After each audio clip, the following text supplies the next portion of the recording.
Hello madam, phone ഒരു അല്പസമയം ഓണായിരുന്നു madam. എനിക്കറിയാം, അവരെന്നോട് സംസാരിക്കാൻ ശ്രമിക്കുകയായിരുന്നു. Okay madam. പക്ഷെ ഞാൻ പറയുന്നൊന്നും അവർക്ക് കേൾക്കാൻ പറ്റുന്നുണ്ടായിരുന്നില്ല. ഫോണിന്റെ സിഗ്നൽ പെട്ടെന്ന് കട്ടാവുകയും ചെയ്തു. അവിടെ സിഗ്നൽ കിട്ടിയത് തന്നെ വലിയ ഭാഗ്യമായിട്ട് കരുതിയാൽ മതി മാഡം. ഒരു ഫോൺ കമ്പനിക്കും അവിടെ നെറ്റ്വർക്ക് കവറേജ് ഇല്ല. അവരിപ്പോ എവിടെയാണെന്ന് ലൊക്കേറ്റ് ചെയ്യാൻ പറ്റിയിട്ടുണ്ടോ? ഉണ്ട് മാഡം. മാം നിൽക്കുന്നതിന് 2 കിലോമീറ്റർ പടിഞ്ഞാറ് ഭാഗത്ത് മാറിയാണ് കുട്ടികൾ ഇപ്പോൾ ഉള്ളത്.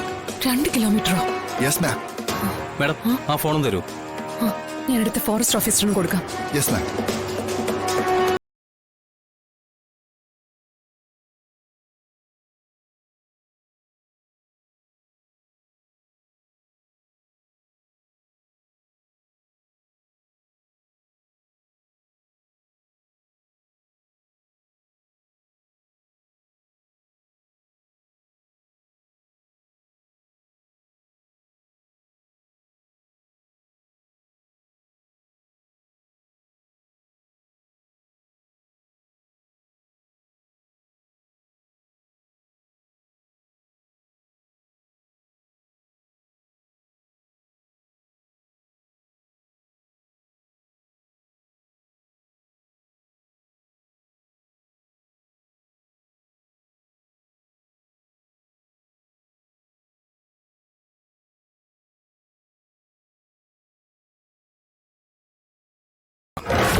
നമുക്ക് തിരച്ചില് രാവിലെ തുടങ്ങിയ പോരെ?